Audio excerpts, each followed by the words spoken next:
Right,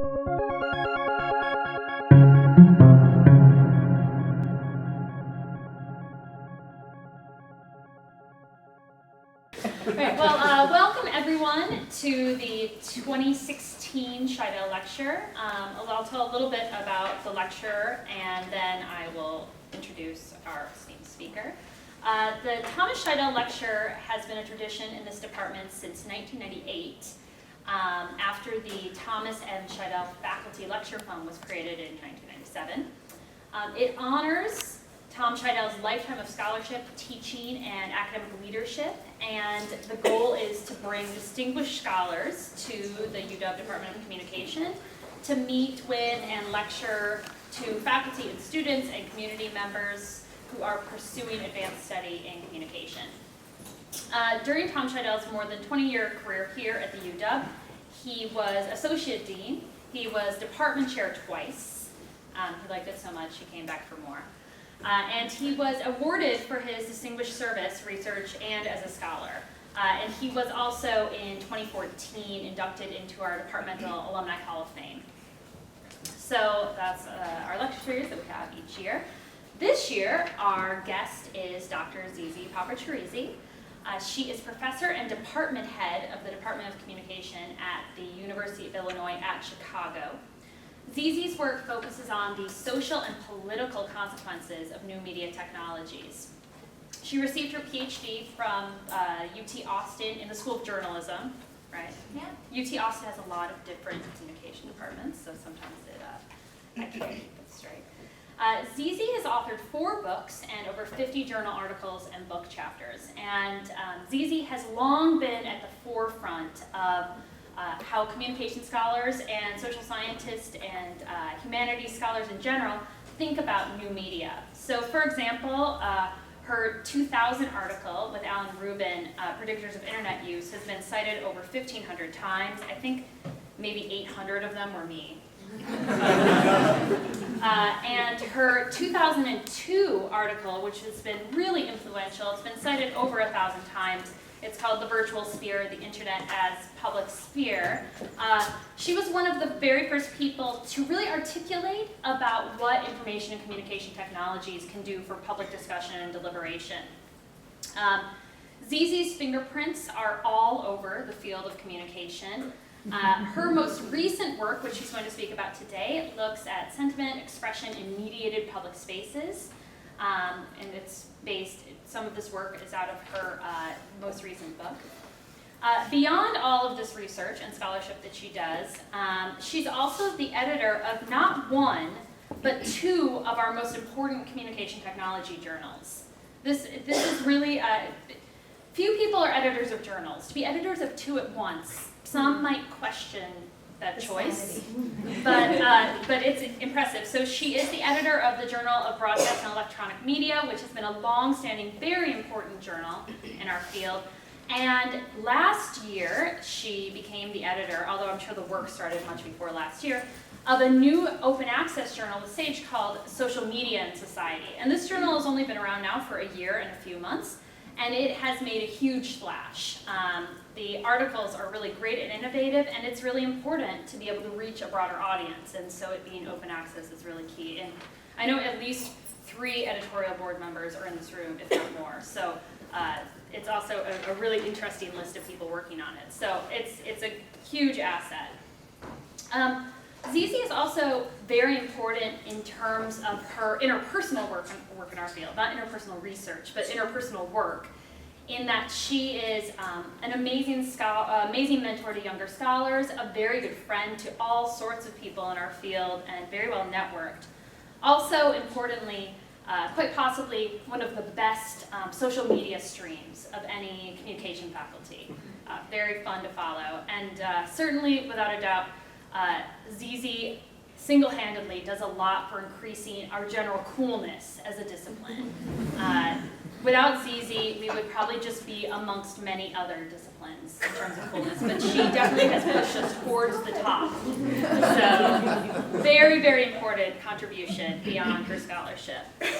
So with that, it is an honor and a pleasure to introduce Dr. Zizi Papacharissi as our 2016 Scheidel lecturer. Thank you.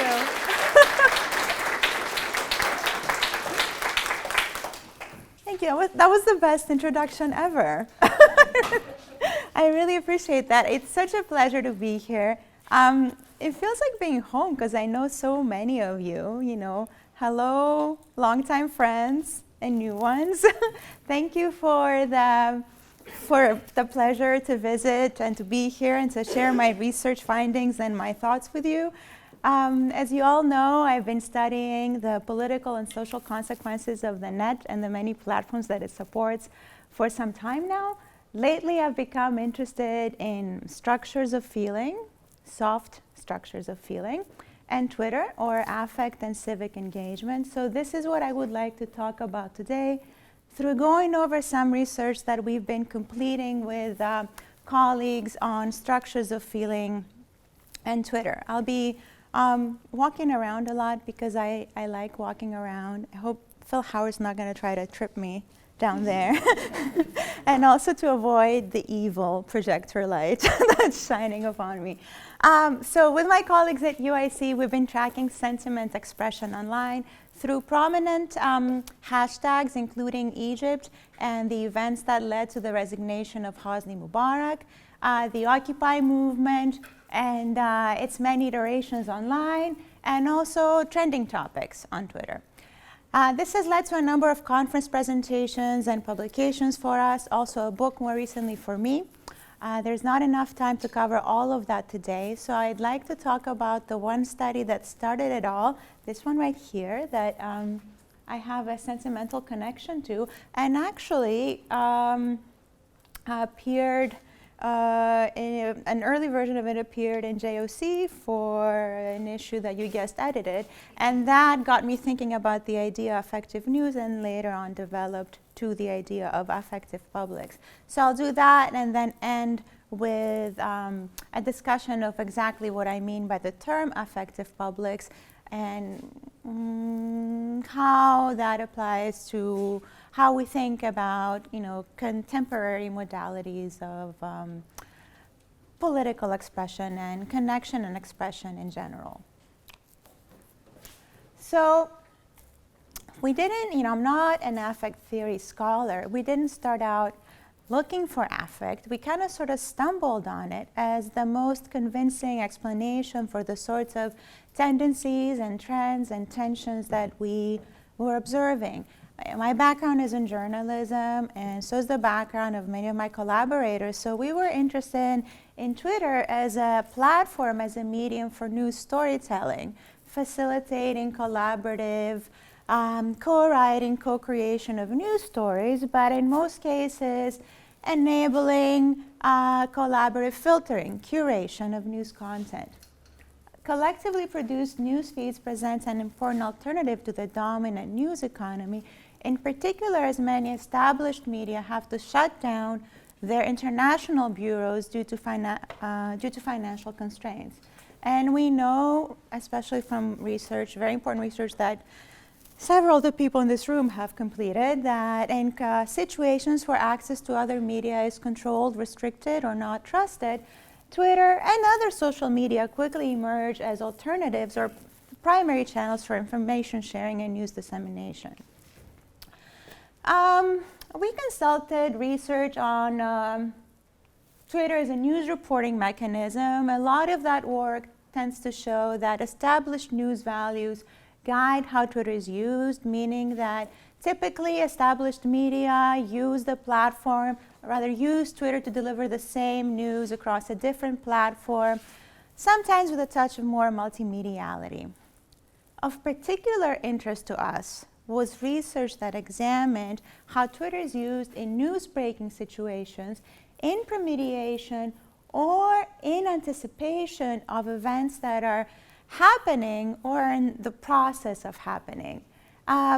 I'd like to pause here for a moment and talk about the term premediation because it's so central to how we conceptualize our research and also how we interpret our findings. So we borrow the term premediation from Richard Grusin, who developed both the term remediation and premediation, but who developed premediation to describe the form that events take on before they turn into stories.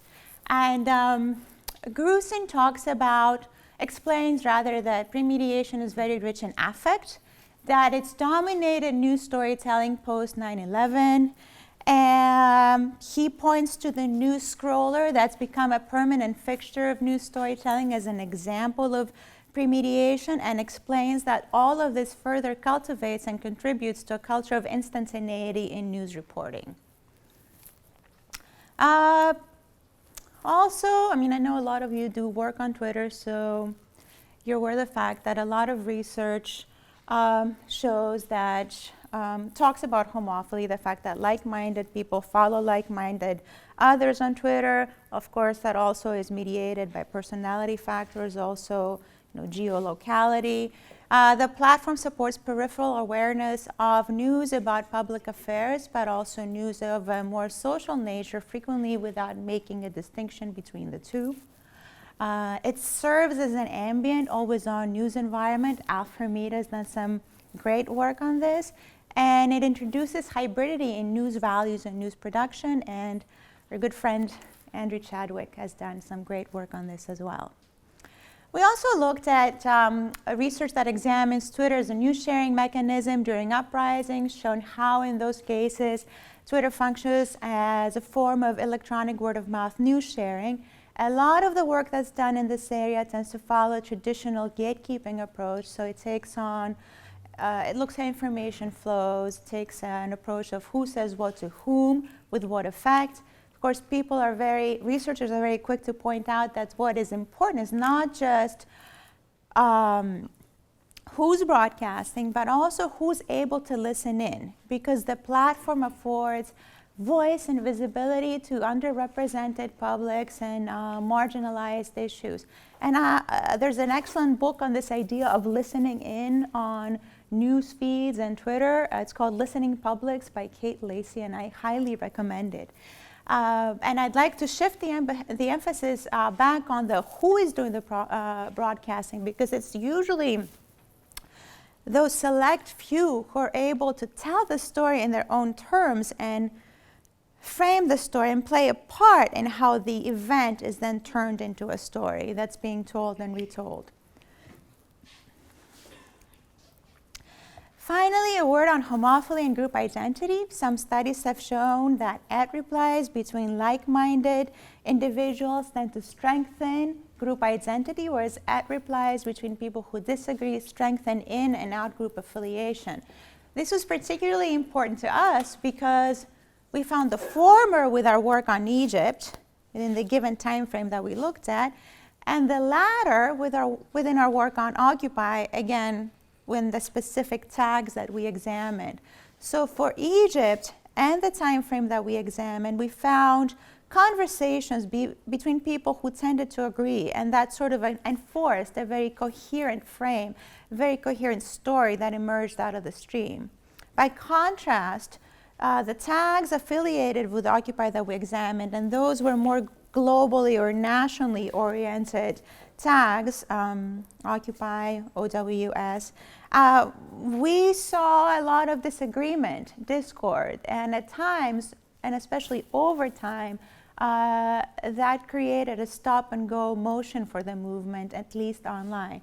Now, that's not the case for all the tags associated with Occupy, as researchers in this university have done work on Occupy have shown. So case is different for locally affiliated tags with Occupy. We see more patterns, more pronounced patterns of solidarity there.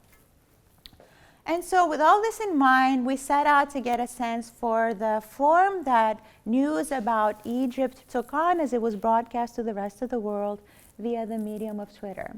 We are very interested in news values because, again, our focus was on how the event turns into a story. And we used John Hartley's definition of news values as the things that turn events into stories. John Hartley sees news values as evolving and as being about the stories told and not about the events themselves. And we also consulted his typology of news values that's presented here, that because there's vast literature on news values in in the field. And this typology we felt was the most inclusive of previous work, but also the most inclusive of different orientations towards news storytelling. And we were also interested in the form of news, you know, the look, the shape, the feel of news. Here we took a cue from Barnhurst and Aron's work on the form of news as specific to sociocultural context.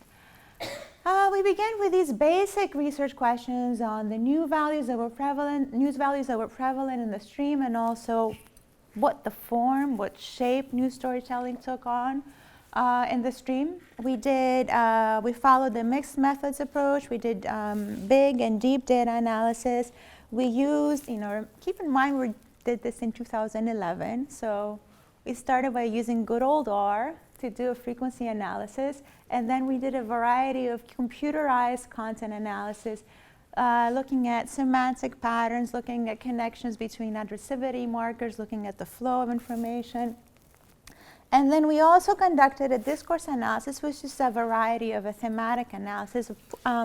We pulled a sample of 300,000 tweets and did a discourse analysis on those.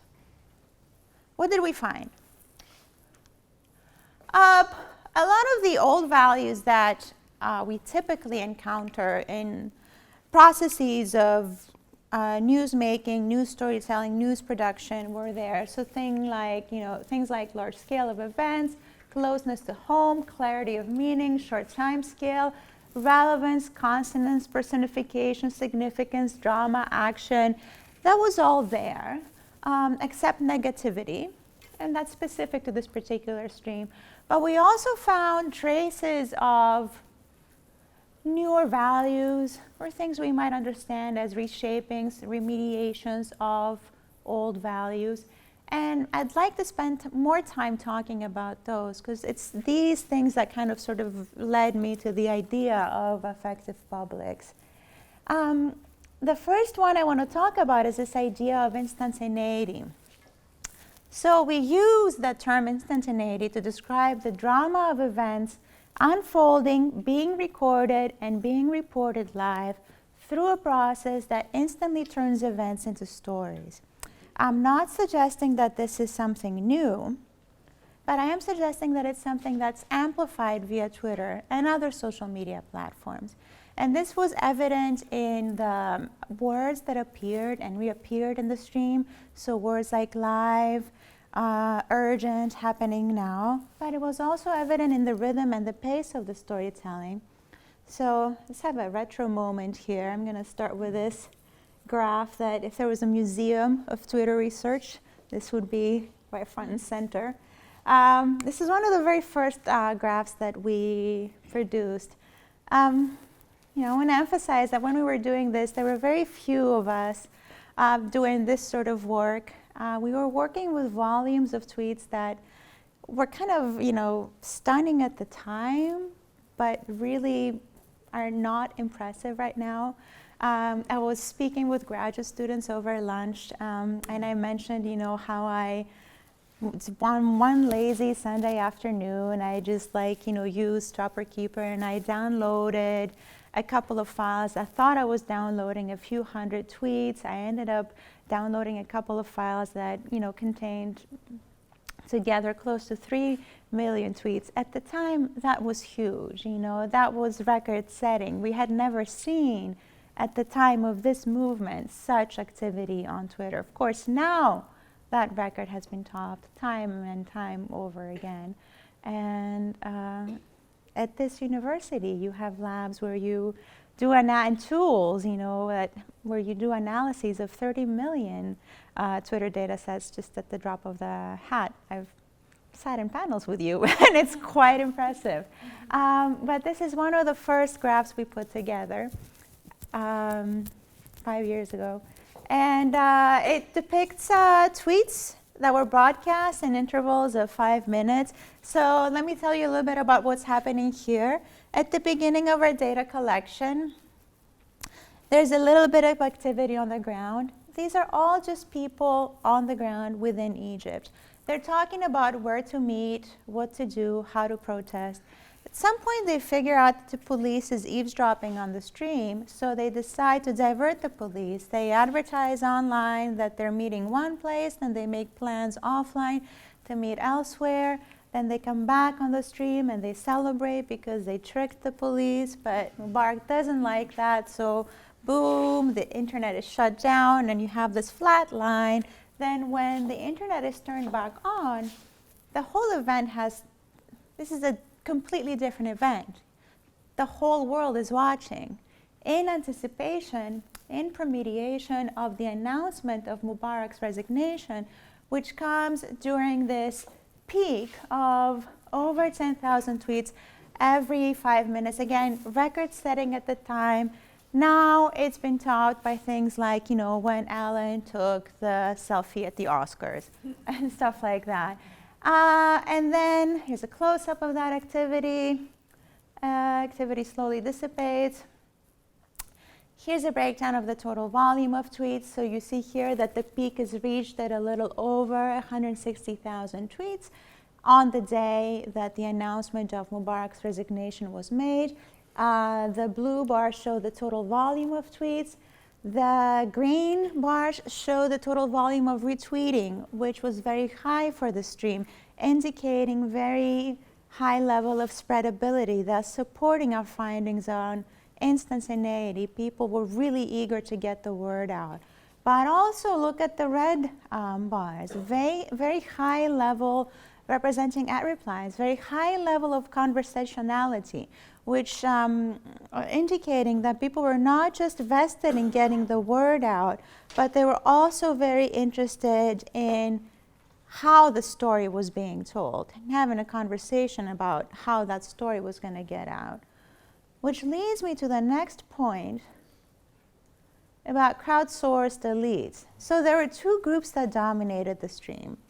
The first group consisted of mainstream media, established media, that had a fairly static presence in the stream, mostly manifested through news dumps that they deposited on the stream that interrupted the flow of the stream. And I could see this because to do the discourse analysis, I didn't extract the sample and looked at it separately, but I read it throughout the stream. So I ended up reading a good part of this, and it was actually fascinating. It was like a novel, except it's real life. So established media were one group, but then a second, more vocal group emerged, consisting of activists on the ground, but also people from abroad who were collecting, filtering, and curating news content. And those people were retweeted, crowdsourced to prominence through the long tail of the Twitter sphere and through a process that we've come to refer to through relying heavily on Corinne Nehan's work as network gatekeeping. And here you can see some of the main characters of the movement. People like Zizi Ibrahim, who was live tweeting the events from the ground. Also people like Andy Carvin, who was collecting, filtering, and curating information from abroad. But also people like Wael Ghonim, who didn't tweet a whole lot because he was incarcerated during most of the time. But the few times that he did tweet, he was heavily retweeted. And most of what he had to say was directed against Western media, taking a hold of the story and turning it into something that it was not. Which then connects me to this point I want to make about storytelling, autonomy, and this idea of networked framing, and how that manifested itself through patterns of solidarity that permeated the stream. So, and this was a unique feature of this particular stream, and it was evident in phrases that appeared and reappeared throughout the stream. So I'll read some to you. Things like, it's time to come back now and join your fellow brothers and sisters. Or if the dove is a symbol of peace, the Twitter bird is a symbol of freedom. Or Muslims and Christians work together in a new Egypt. Libya and Egypt, one hand together, revolution until victory against all dictators. And these typically ended with a link to additional content, a photograph, a blog post, a live stream, or just a list of several relevant tags and users to follow.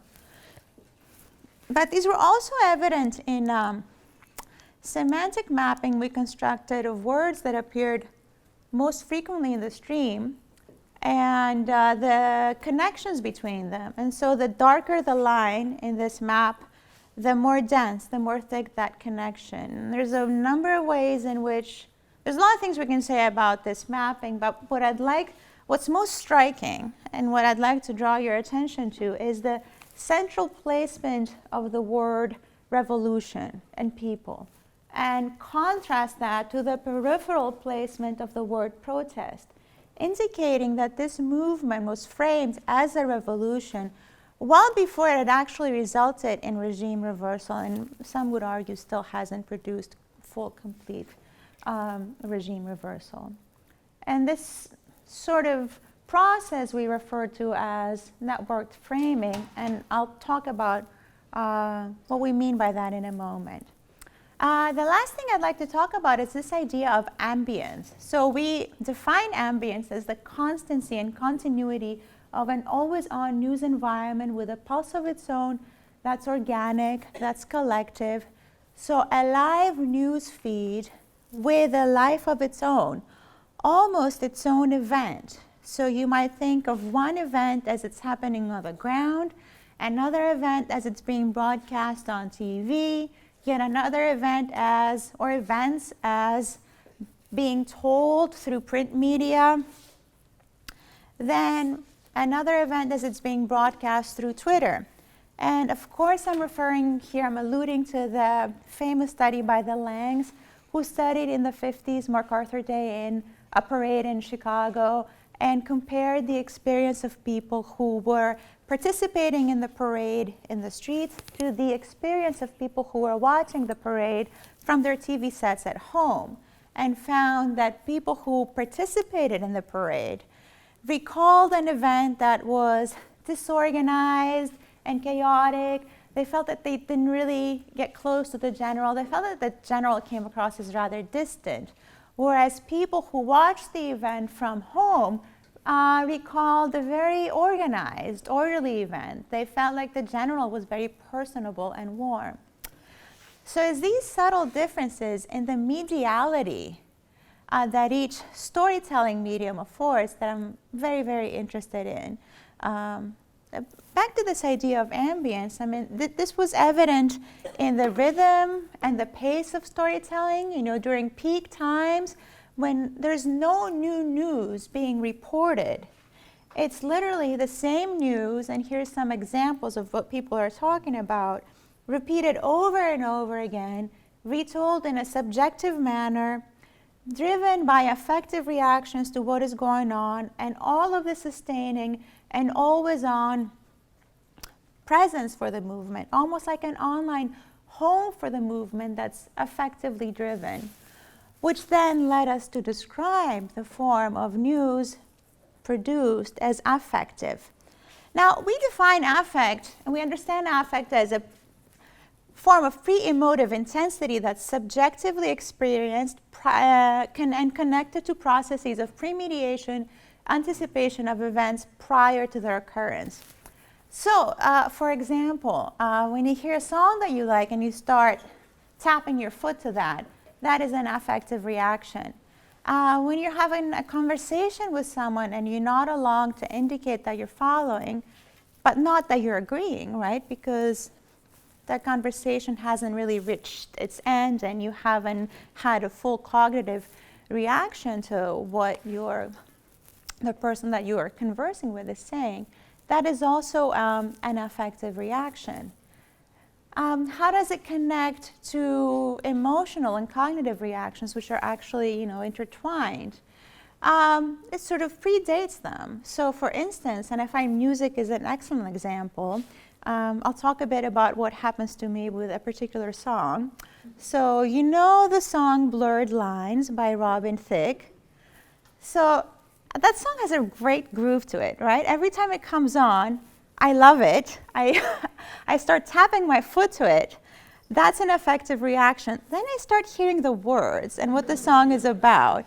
And I start cognitively processing that. Simultaneously, I have an emotional reaction. My brain labels that as dislike, disgust. Things get even more confusing for me when I'm watching the video because I hate how women are portrayed. I really like Pharrell. Then Pharrell comes on and he looks great. So this video song really generates a variety of effective reactions, but also tremendous cognitive dissonance for me. But really, affect is about the intensity with how we feel. It's the difference between me poking you versus punching you versus pushing you. And there was a lot of intensity present in the stream that we analyzed, which is why we term this form of news as affective. And this intensity was present in the rhythm and pace of storytelling, which was instant, it was emotive, filled with phatic textual gestures. It was evident in the repetition and the retweeting, the refraining. Affect works a lot in refrains that set the pace and fueled this intensity. At times it reminded me of the chorus in a Greek tragedy. And what the chorus in a Greek tragedy does is it takes a key phrase or word and repeats it over and over again for emphasis. And this is exactly what was going on here with the collective tag, but also chant, refrain of a revolution. And it was also evident in the ways in which oral and print cultures of storytelling combine. We saw a true blending of the traditional practices of broadcasting with the interpersonal conventions of storytelling in the stream in a way that resembles and reconciles what Walter Ong understood as a primary orality with a secondary orality into what I can only describe as a digital orality. News, fact, drama, opinion, and emotion blending into one to the point where it's very difficult to tell one from the other, and doing so sort of misses the point. So what does all this mean? So collaborative news feeds expose temporal and other incompatibilities between live tweeting the news and news reporting. Journalists are, we know, are no longer the first ones or the only ones with the privilege of telling a story. These sort of incompatibilities are not necessarily insurmountable, but they require acknowledging the presence of the many layers of journalism, and I would say the presence of many journalisms, and then cultivating the literacies necessary to process these journalisms with. A lot's been said about whether these movements are leaderless, whether we're looking at leaderless revolutions. We found no trace of that or no evidence of that in our work. Instead, we found evidence of a more pluralized process that sometimes produces elites that are crowdsourced to prominence. And those elites mostly have involvement of a curational nature. Now, a word about affect and news storytelling and affect and mobilization. So, affect is not an event, nor is it a story. It's a reaction to an event, and it's a way for citizens to feel their way into a story. I think things become problematic when affect starts being reported as the story. And then we have things like, CNN News repeating the latest provocative statement that Donald Trump made over and over again without actually fact-checking or analyzing that statement, but just repeating it in a way that just creates intensity, that produces a flattening of the news process, and doesn't really add any depth to our understanding of what's going on around us. Affect can also sustain feelings of community. Those feelings can either reflexively drive a movement forward or entrap publics in a state of engaged passivity. And which of these two will happen depends, of course, on sociocultural context. Some terms that we found very useful in terms of moving forward with our work. The first one is network gatekeeping, which again, we rely greatly on the work of Karine Nahon and her colleagues to build on that definition and understand network gatekeeping as a process through which actors are crowdsourced to prominence via the use of conversational, social practices that symbiotically connect and lead and crowd in the determination of information relevancy. And then network framing, building on the work of Bob Entman, we understand as a process through which a particular problem definition, causal interpretation, moral evaluation, and or treatment recommendation attain prominence through crowdsourcing practices. Now, this idea of affective publics.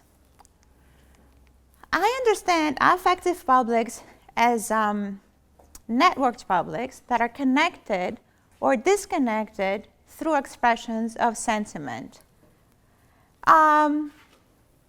They're sustained through streams convened around affective commonalities. They materialize uniquely and leave distinct digital footprints. So just like each movement has its own unique character, it also has its own unique digital imprint. I realize that this may sound obvious, but it does bear repeating because we're often swayed by the spreadability of information, and we assume that just because social media presence had one form of impact for a movement, then the same impact will be generated for other movements. So what happened in Tunisia might happen in Egypt, Libya, Occupy. These are all different movements developing under very different circumstances. Borrowing from Lance Bennett's and his colleagues' work, affective publics support connective, yet not necessarily collective action. They support collaborative, but not collective storytelling. So there's no overarching collective authority that determines how the story is going to be told. The story is pieced together collaboratively, which is why sometimes it comes across or it comes out as a little bit fragmented. Now, granted, in Egypt and during the time period that we examined, we saw a story that was more coherent, but that was also connected to the fact that that stream had some very powerful and involved curators. In the Occupy streams, we didn't see the same coherence, but then again, that was not one of the goals of the Occupy movement. Quite the opposite, rather, associated with or key to the ideology of the Occupy movement was to avoid crowdsourcing, elevating authority or semi-authority figures to prominence. And the purpose of the movement was to serve as an open signifier, allowing a number of different publics to affiliate with it, to provide an opportunity for people to stand up and being counted. And a lot of times people feel like they're let down by that movement, but I think they're just misunderstanding its goal and its purpose. Were it not for the Occupy movement, we would not have, or we would not be in the position to have a candidate like Bernie Sanders this time around. Affective publics are powered by affective statements of opinion, fact, or a blend of both, which, as I explained, produce these ambient, always-on feeds that further connect and pluralize their expression in regimes that are democratic and non. They produce disruptions or interruptions of dominant political narratives by making visible underrepresented viewpoints. It's very rare that they'll produce legislative, political, sociocultural, economic impact. And there's nothing wrong with that. Their impact is symbolic, of a symbolic nature. The agency that's claimed is claimed discursively through renegotiating key terms. So it's agency of a semantic nature. And the power that's accessed is ephemeral, it's transient, it's of a liminal nature. a lot of times, and I think this is key to point out, because a lot of times we are swayed by the virality, by the spreadability of information online, and we expect that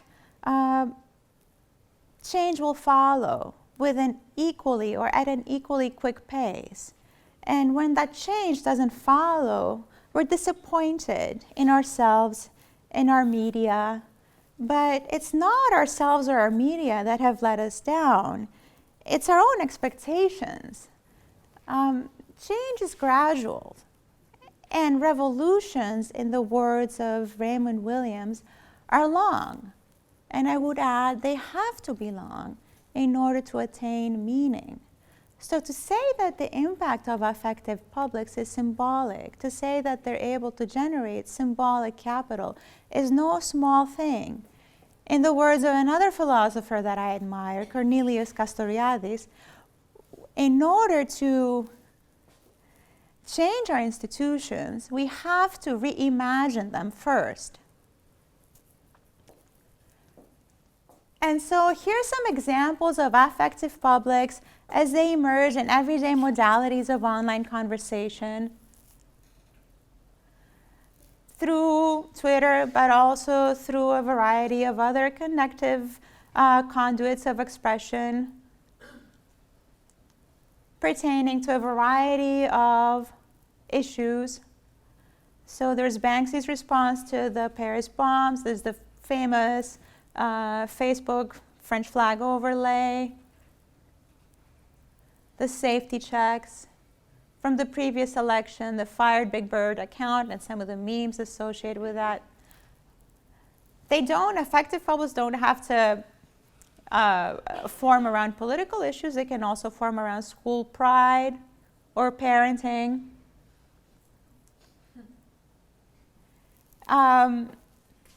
The richer the medium in conveying emotion, the more it's going to resonate with the public. Muslim rage, NSA pickup lines, but also this that I picked up just a couple of weeks ago.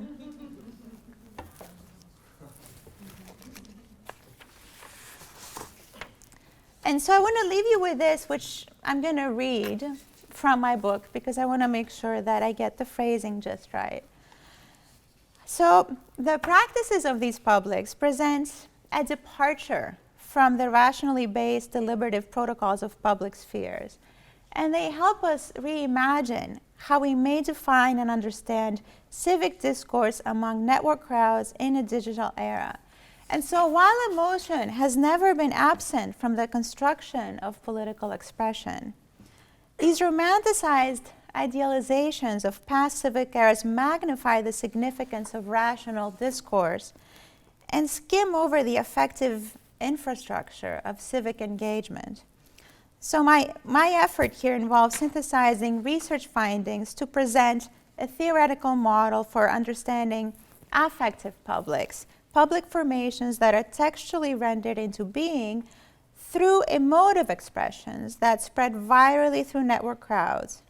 So in the end, technologies network us, but it is our stories that connect us, or identify us, or potentially divide us. Thank you.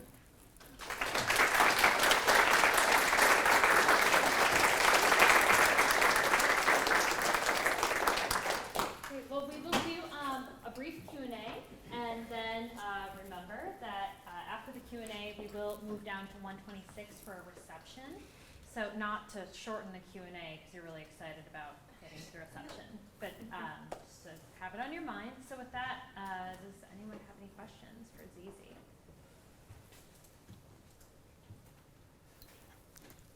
Well, you all just really want to get to the reception. Yeah. Okay. So take us back to Lang and Lang. Mm-hmm. Was your argument that Lang and Lang found an affective public that watched on television and saw an ordered, well-attended parade? Is it that television created that affective public, or that Twitter removes the distance between two publics. And Yeah, I was using that study not so much to make the case for the affective public, but rather to explain the differences in storytelling that each medium affords, and then how that the ways in which, or the avenues through which, then publics might be discursively rendered. But it would be more appropriate to use that example to talk about how affective news, connected to that construct, and talk about then the ways in which we track these events and become effective, and the ways in which we effectively tune into them are shaped by the mediality of the storytelling medium that we follow. And the way that I would apply that then to Twitter is that, I want to make sure I say this carefully because I don't want to be misunderstood. There's a difference between feeling like you understand someone's pain or what they're going through and actually understanding it. And I'm concerned that what Twitter does sometimes is that it flattens and it creates in us this sense that we are understanding events that we don't necessarily always have enough information to have informed and accurate opinions on. Does that make sense? And so this was the point that I was trying to get to by making that reference to that study. Okay. Yeah. I'm interested in the kind of idea of time and temporality in this, and so I'm wondering, in the context of Egypt, when Mubarak did resign, are things always and already affected, or is there a time when things stop and start? Like I understand there's a period of crisis and things peak and then they stop. What happens to the people that come onto the stage afterwards, or things like that? Are things always effective? Yeah, somebody asked me that during lunch as well. I mean, there's always an affective aspect to how we relate to the world around us. Sometimes it's more pronounced, sometimes it's less pronounced, sometimes we're more primed to notice, sometimes less so. I think in the example that you used, because there was this culture of anticipation, that also, we were more primed to have that sort of reaction to it. I don't know what happened afterwards. I would have to, we looked at a very specific time period, but in terms of how these public formations are discursively rendered into being, I would say that affect is both ephemeral,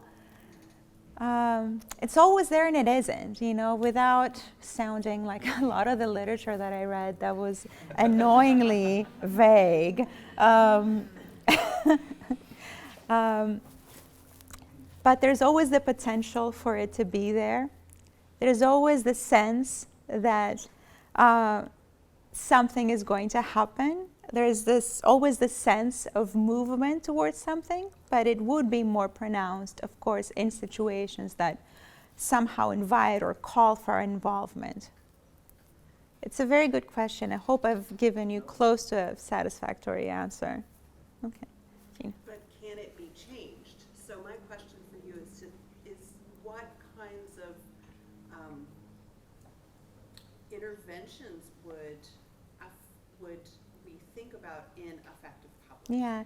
So, just kind of drifting back to this notion of the role of moral outrage and politics. I mean, it's both it is bringing people together. And yet. That's a great question. I mean, my answer to this is literacy. We have all kinds of affective reactions. Being able then to process them cognitively in a way that's measured and balanced. So, because these affective reactions last, they're very brief. Eventually they turn into a form of an emotion, a cognitive reaction, or usually a blend of both, because there's really no distinction between the two. But learning then, because the way in which we tune into the world is effectively informed, it has that form of intensity. You know, it's filled with a 24-hour news cycle that doesn't really feature slow news, that doesn't feature analysis, that just features intensity for ratings. Then my response is literacy, so that we can see through that. There's some things that can be done through design, but not everything. You know, you can't control for everything through design, but certainly design can help. And of course also, you know, the culture of storytelling has to change. You know, encouraging varieties of different forms of, you know, slower forms of news storytelling. You know, yes, journalists are no longer going to be the first ones or the only ones to tell the story. So maybe they can be the last ones to tell the story and tell the most full, the most comprehensive story, the story that's more meaningful to the public. Maybe they can come closer to historians and stop being, and less, you know, like TV stars. Yeah. Mac, and then the... So at one point, early on, you took some pain to distinguish affective publics from collective action. And so I got to thinking about the relationship between the two, and some of this is just, correct me if I misunderstood. So at one point you suggested that, in fact, the creation of these affective publics was an important and somewhat misunderstood aspect of a longer, more complex process of social change through collective action. It didn't produce instant change, but it was an important part of a process. At another point, you suggested that our expectations were a little out of whack.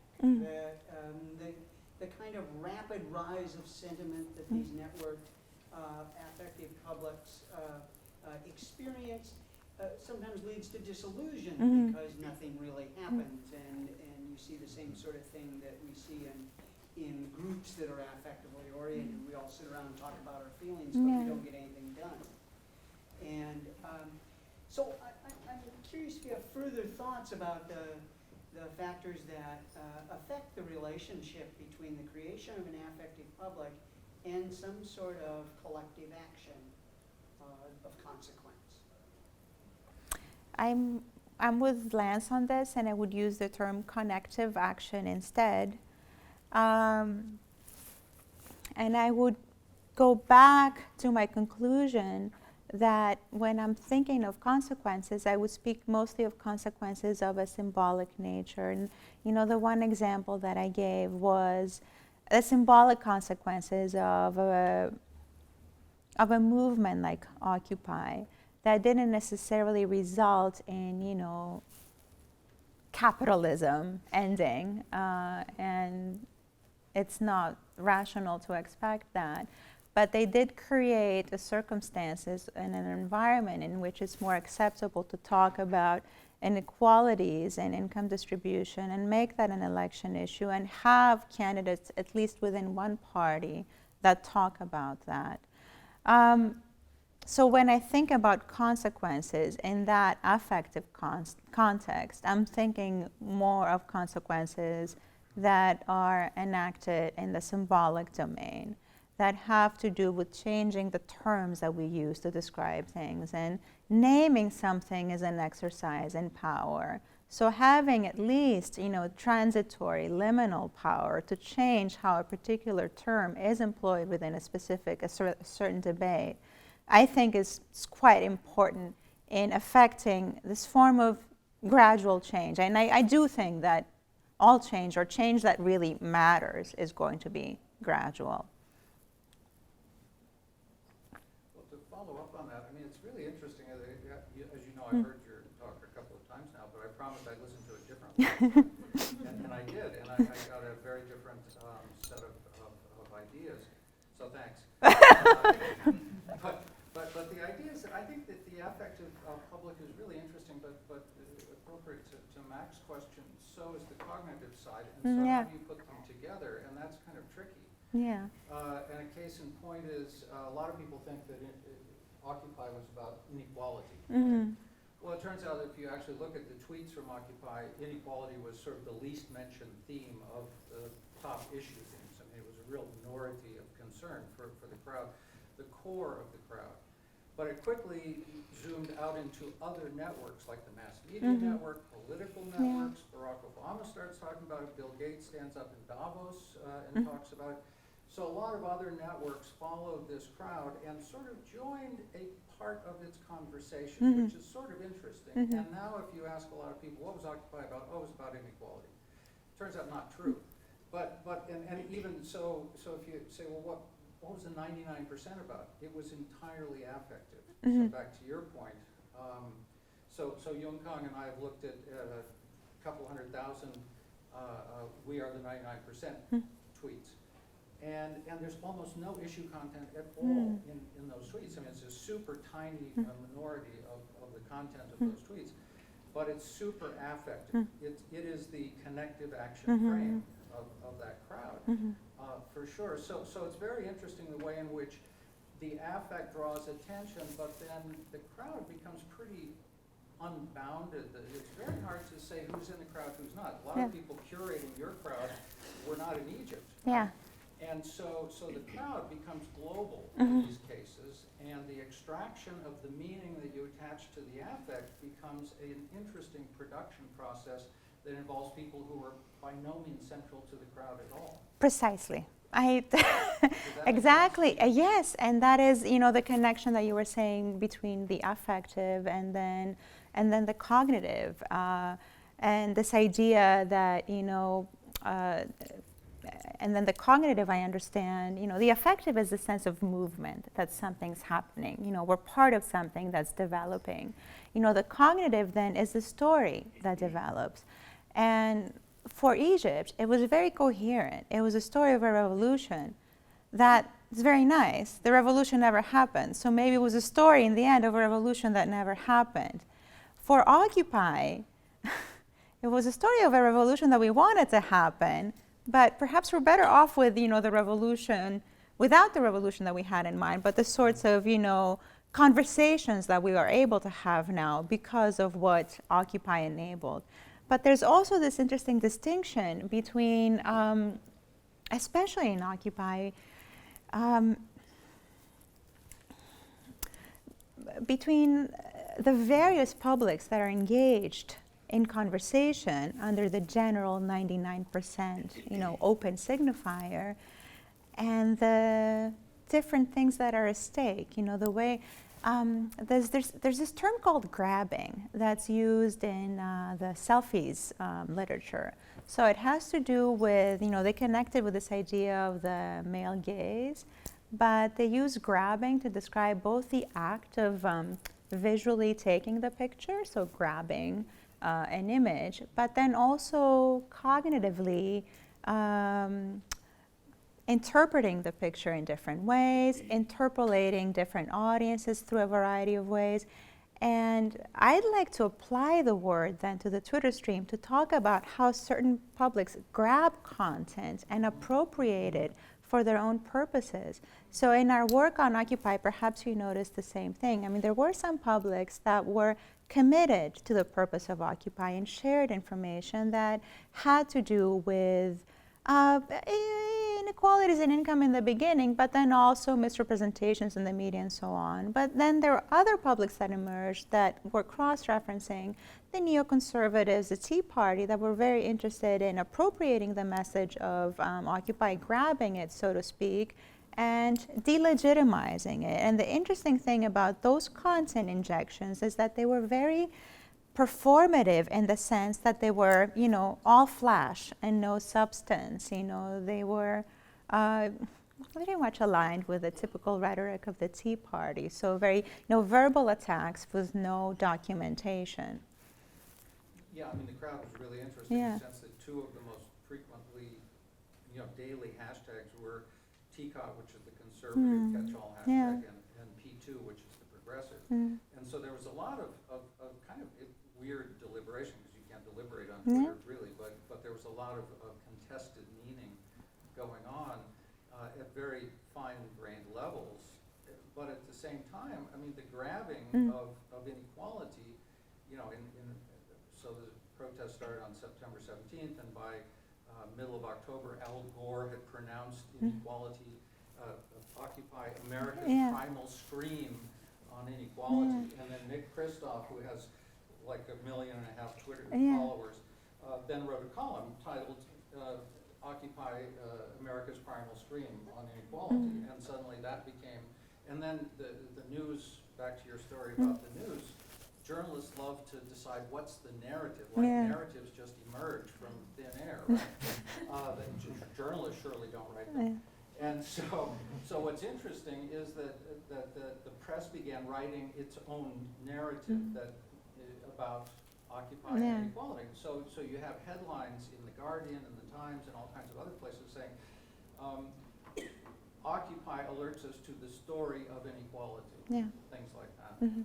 So the idea of what got grabbed, which again, what's interesting to me and Yunkai anyway, is that inequality was really a minor theme among the many, many themes that the crowd was concerned about. The 99 different issues that the crowd continued to talk about. No, it didn't emerge as a key term in any of the tags that we analyzed either. I think we have time for maybe 2 brief more questions. We also I can chat during the reception too if people want during to. the reception, but I thought Yunkai had his hand up a little earlier. Yeah, thank you very much. My question is whether affect is a consequence of partial information or lack of information. As you mentioned, you mentioned that you have this affect reaction when you listen to the rhyme of the song you like a lot, but then you have this emotional reaction and cognitive reaction once you get more information about that song. You see the lyric and you see the video, stuff like that. And also you make the distinction between feelings of understanding somebody in distance and really understanding, like real understanding. So I want the difference between the affect public and the public where people can have rational and critical discourse is a matter of information. If people have the amount of information that they can agree upon to kind of form a critical and rational debate, then does that really attenuate the extent of affect? When people lack information and they want to reach out to distant events, and surely the network, the feature of this media and Twitter provides a lot of fragmented information, which really makes information partial. Does that really amplify the affect aspect? All right. Yeah. So to simplify things, in the psychological literature, affect is defined as a pre-emotive state. In reality, though, I mean the time difference between all these different states is minuscule, and talking about them as if they occur in a linear fashion, I think, confuses, simplifies, explanations that we have, so I can give you examples of what I mean by an affective reaction, but these are all things that essentially are happening together in a sort of co-occurring or more of a circular motion. That's one thing. So in terms of is it a consequence, or does it predate all of this? It's both, it's all of these things together, and it's a mistake to, for analytical purposes, we can try to say this is cognitive, this is emotional, this is affective, but really we have to also understand that all of these things happen together. And any efforts that we make towards cultivating literacy have to take these under consideration. Now then, when it transforms when we talk about the information sphere and how we attain information, what I'm most concerned about is that this form of intensity and then this obsession with instantaneity and the intensity that breeds is translated into the way that we tell stories as a culture, and as well as the ways in which journalists learn to tell stories, in ways in which the dominant ways of telling stories evolve within a particular culture and within contemporary societies. And a lot of what I see today, especially around the election, the upcoming election, is stories that have this sort of obsession with instantaneity, that have this affectivity, this intensity, that produce this flattening of information where we don't have any analytical depth. There is that stuff out there, but we have to actively seek it out. But what's readily available through social media platforms, but also on television, through print platforms as well, is a lot of this repetition of the same thing over and over again in a way that increases intensity, but doesn't, produce or invite critical thinking. That's just kind of something that you have to seek out and do on your own. And that, for informed, engaged publics, that's one thing. But I think when you don't have people, critically interrogating a lot of the statements that are being made, then you have a lot of publics that are reacting effectively and making choices about how to vote that are effectively driven. They're drawn, they're effectively drawn. They effectively tune in to someone like Trump. I mean, I think it's only possible to effectively tune into someone like Trump. And once you start cognitively processing, there's so many things that are wrong with it.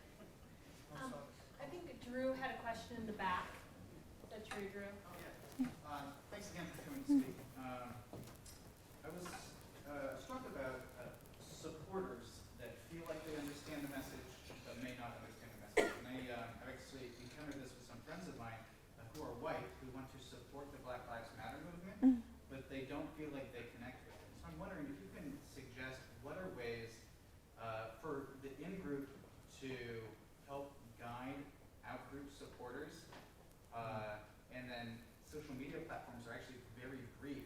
What are the ways to do this that don't end up ostracizing the supportive out-group as they're trying to be a part of it? Conversation. I mean, I think it's good to be involved and participate in that movement. I think what's wrong, and the reason why I make that point, is because the affordances or the design of these platforms frequently invite us to have opinions about everything. And you don't need to have an opinion about everything. Of course, you have the right to have an opinion about anything you want, but you haven't earned that right. You haven't earned the right to have an opinion on everything.